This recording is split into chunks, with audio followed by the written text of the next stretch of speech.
एक बार फिर आपको बहुत स्वागत है आपकी अपनी यूट्यूब चैनल डीएलएड वाला में। और दोस्तों आज की इस क्लास में हम आपके लिए लेकर हाजिर हो चुके हैं यूपी डीएलएड थर्ड सेमेस्टर के मॉडल पेपर को, जो कि आपका सब्जेक्ट रहेगा समावेशी शिक्षा का। ये जो आपका पेपर है ये 2 घंटे का होता है। इसमें आपको 50 अंक का ये टोटल पेपर होता है। 2 घंटे के इसमें आपको समय मिल जाता है।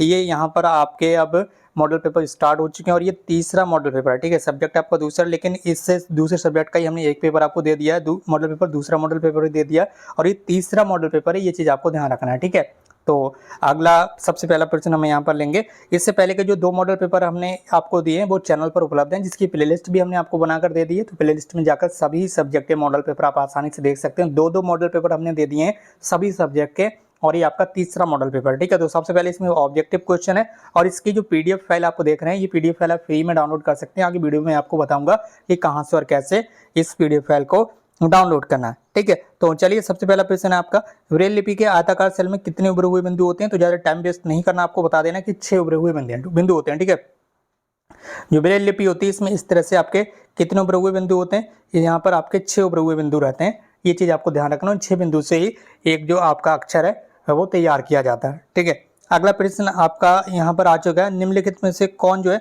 वो प्रैक्टिकल के रिकॉर्ड नहीं है? प्रैक्टिकल में क्या होता है, आपका उद्देश्य भी होता है, निष्कर्ष भी होता है, गणना भी होती है, लेकिन कहानी नहीं होती। तो नहीं पूछा गया। ठीक है, नहीं पूछा गया तो ये कहानी ही नहीं होती है। प्रश्न संख्या 2 का राइट आंसर ऑप्शन डी। ठीक है, मनोविज्ञान केंद्र का प्रमुख कार्य क्या है? ठीक है, मनोविज्ञान केंद्र का प्रमुख कार्य क्या है, ये यहाँ पर आपको बताना है।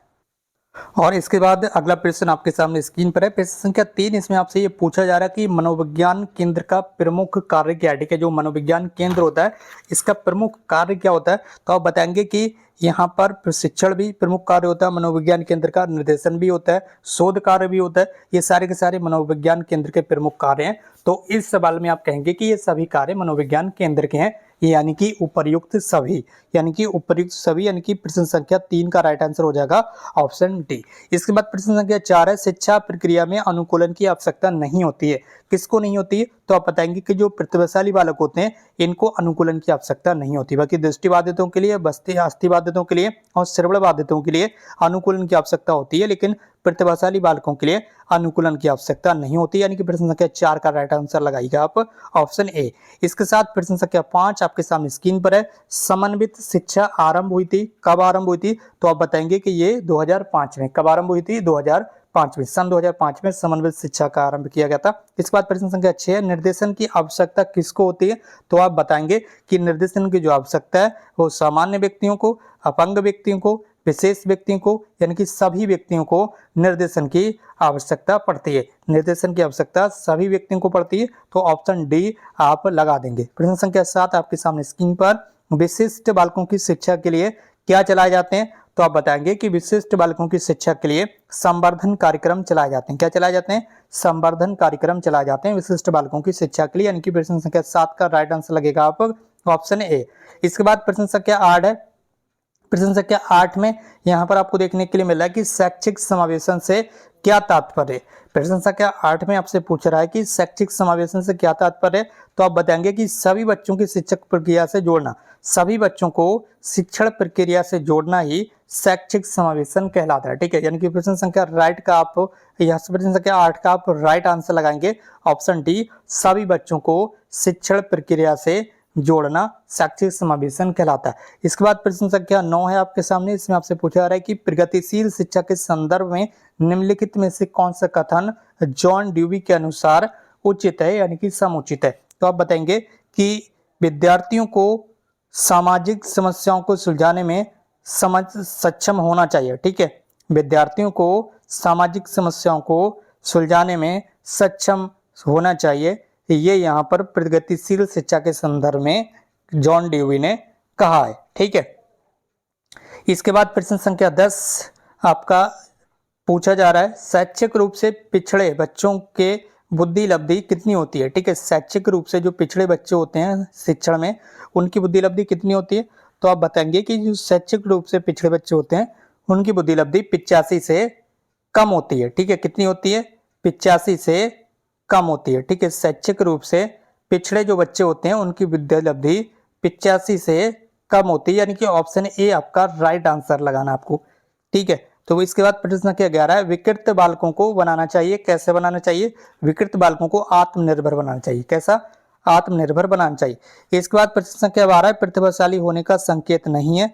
तो इसमें आपसे बताना है कि इनमें से कौन सा जो है वो प्रतिभाशाली होने का संकेत नहीं है। तो दूसरों के साथ लड़ाई झगड़ा करना ये आपका प्रतिभाशाली संकेत नहीं है। दूसरों के साथ आप लड़ाई झगड़ा करेंगे तो इसका मतलब ये बिल्कुल नहीं कि आप यहाँ पर प्रतिभाशाली हैं।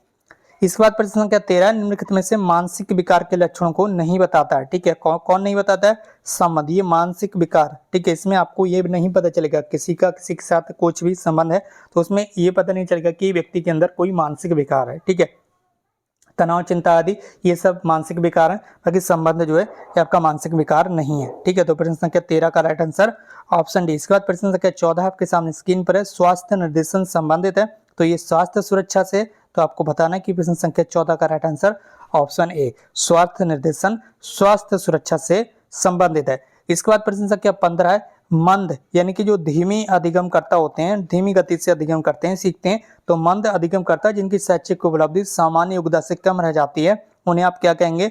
उन्हें आप पिछड़े बच्चे कह सकते हैं। ठीक है, कैसे कह सकते हैं? पिछड़े बच्चे। ठीक है, वो शैक्षिक रूप से पिछड़े होते हैं। ठीक है, जो कम अधिगमकर्ता होते हैं, मंद अधिगमकर्ता यानी कि धीमी गति से सीखते हैं। अब इसके बाद आपको बताइए जो अति लघु उत्तरीय प्रश्न है वो यहाँ पर आपके सामने स्टार्ट होने जा रहे हैं। तो इसी बात पर कर दीजिए इस क्लास को ज़्यादा से ज़्यादा शेयर, ताकि और भी भाई बहन यहाँ पर जुड़ सके। और अगर आप चैनल पर नए हैं तो चैनल को सब्सक्राइब कर लीजिए। तो सबसे पहला प्रश्न आपके सामने स्क्रीन पर है, बट उससे पहले आपको बताना चाहेंगे कि ये जो मॉडल पेपर की PDF फाइल है इसे आप डाउनलोड कर सकते हैं हमारे टेलीग्राम ग्रुप से, और टेलीग्राम ग्रुप की लिंक इस वीडियो के कमेंट बॉक्स में आपको उपलब्ध करा दी गई है। ठीक है, तो प्रश्न संख्या 16 आपका, इसमें आपसे पूछा जा रहा है कि डाइट की स्थापना के 2 उद्देश्य बताइए। तो शिक्षण अधिगम सामग्री का विकास करना। इसके बाद है पॉइंट 2, औपचारिक और अनौपचारिक शिक्षा के बीच की दूरी घटाकर इनमें एकात्मकता स्थापित करना। ये डाइट की स्थापना के उद्देश्य हैं। इसके बाद प्रश्न संख्या 17 आपका, परामर्शदाता के 2 गुण बताइए। तो परामर्शदाता परामर्श प्रार्थी को अपना निर्णय लेने में उसकी मदद करता है। जो परामर्शदाता होता है, ठीक है, वो परामर्श प्रार्थी को उसका खुद का निर्णय लेने में उसकी मदद करता है। ठीक है, इसी के साथ यहाँ पर पॉइंट नंबर 2 में आपको बताया गया कि परामर्शदाता जो है परामर्श प्रार्थी के लिए ऐसा वातावरण बनाता है जिसमें परामर्श प्रार्थी अपनी समस्या पर खुलकर चर्चा करता है। इसके बाद प्रश्न संख्या 18 है कि परामर्श के क्या उद्देश्य हैं? व्यक्ति को उसके व्यवहार या अभिवृत्तियों में परिवर्तन लाने हेतु सहायता करना ही परामर्श के उद्देश्य है। प्रश्न संख्या 19 है, सामान्य बच्चों में कौन कौन सी मानसिक भिन्नताएं होती हैं? तो मंद गति से सीखने वाले, बुद्धि लब्धि का निम्न स्तर रहता है इनमें, ध्यान केंद्रण की समस्या रहती है, सृजन क्षमता की कमी रहती है। ये सब सामान्य बच्चों में कौन सी मानसिक भिन्नता रहती हैं? ये सब सारी मानसिक भिन्नताएं रहती हैं। ठीक है, इसके अलावा यहाँ पर बताया गया कि प्रश्न संख्या 20 है, वंचन क्या है? ठीक है, वंचन का क्या अर्थ है? तो वंचन जीवन की वह ऋणात्मक स्थिति यानी कि निगेटिव कंडीशन यहाँ पर बताई गई है जीवन की, जो मानव क्षमताओं के विकास में बाधक होती है। ठीक है, जिसे वंचन कहा जाता है, किसी चीज से रहित यानी कि किसी चीज से वंचित, इसी को हम क्या कहते हैं? वंचित कहते हैं। ये एक तरह से निगेटिव कंडीशन होती है, ऋणात्मक स्थिति। तो निर्देशन, प्रश्न संख्या अगला आपका 21, निर्देशन के 2 प्रमुख उद्देश्य बताइए। तो स्कूल में समायोजन में सहायता करना निर्देशन का मुख्य उद्देश्य होता है। इसके अलावा छात्रों में उनकी रुचि के अनुरूप विषयों का चयन करने में भी सहायता करना निर्देशन का प्रमुख उद्देश्य होता है। प्रश्न संख्या 22 है, अपवंचित बालकों से आपका क्या अभिप्राय? अपवंचित बालक वे बालक होते हैं जिन्हें सुविधाएं ना मिल रही हो जो उन्हें मिलनी चाहिए, उन्हें वे सुविधा ना मिल रही हो जो उन बच्चों को मिलनी चाहिए, इस तरह जो उनकी श्रेणी के अन्य साथियों को मिल रही हैं। उदाहरणार्थ जैसे आर्थिक, सामाजिक, सांस्कृतिक सुविधाओं से वंचित बालक तथा भाषा, धर्म, जाति, क्षेत्र, वर्ग, लिंग के कारण अपवंचित छात्र इसी कैटेगरी में आ जाते हैं, उन्हें हम अपवंचित बालक कह देते हैं। इसके बाद प्रश्न संख्या 23, दृष्टिबाधित बालकों की शिक्षा किस प्रकार होनी चाहिए? जो बच्चे देख नहीं पाते हैं, ठीक है, आंखों से उन्हें प्रॉब्लम होती है देखने में, तो ऐसे बच्चों की शिक्षा कैसे करेंगे? तो इनके लिए ब्रेल लिपि का यूज किया जाता है बच्चों की शिक्षा के लिए। तो दृष्टिबाधित बालकों की शिक्षा का प्रमुख उद्देश्य होना चाहिए कि ये बालक दृष्टिबाधित होते हुए भी समाज में समुचित समायोजन स्थापित कर सकें। दृष्टिबाधिता के लिए लिखित अभिव्यक्ति के रूप में ब्रेल लिपि, ठीक है, जो ब्रेल लिपि है महान उपलब्धि है, और 6 विभिन्न उभरे हुए बिंदु संकेतों के माध्यम से ये लिपि मोटे कागज पर अंकित की जाती है। दोनों हाथों की अनामिका के अग्रभाग से बिंदु संकेतों को स्पर्श करके अक्षर संकेतों को जाना जाता है। इसके बाद प्रश्न संख्या 24 का सृजनात्मक बालकों की पहचान हेतु किए जाने वाले परीक्षणों का उल्लेख कर दीजिए। जो सृजनात्मक बच्चे होते हैं उनकी पहचान करने के लिए, ठीक है, कौन कौन से परीक्षण किए जाते हैं, तो उसमें शाब्दिक परीक्षण भी होता है, अशाब्दिक, और इसके अलावा शाब्दिक अशाब्दिक दोनों तरह के परीक्षण किए जाते हैं, ठीक है। इसके अलावा सामान्य सृजनात्मक परीक्षण, भाषा सृजनात्मक परीक्षण, गणित सृजनात्मक परीक्षण, ये सारे परीक्षण सृजनात्मक बच्चों की पहचान के लिए किए जाते हैं। प्रश्न संख्या 25 है अपवंचन क्या, ठीक है।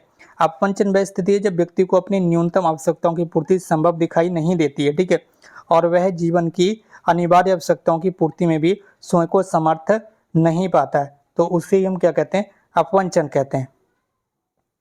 इसके बाद प्रश्न संख्या 26 है योग्य, यहाँ पर एक कथन दिया हुआ है कि योग्य परामर्शदाताओं के द्वारा किसी दूसरे व्यक्ति को दी जाने वाली सहायता निर्देशन कहलाती है। ये निर्देशन की एक परिभाषा लिखी हुई है। ये जो परिभाषा ये किसने दी है, तो आप बताएंगे ये किरो और किरो ने दी है। किरो एवं किरो ने उपयुक्त परिभाषा लिखी है, ठीक है, किरो एवं किरो के अनुसार, ठीक है। इसके बाद यहाँ पर एक पुस्तक दी हुई है एजुकेशनल एंड वोकेशनल गाइडेंस। इसके लेखक कौन है, इस किताब के लेखक कौन है, बुक है यहाँ पर एजुकेशनल एंड वोकेशनल गाइडेंस। इसके जो राइटर है वो एस.के. कोचर हैं, ठीक है, कौन है, एस.के. कोचर हैं, ठीक है।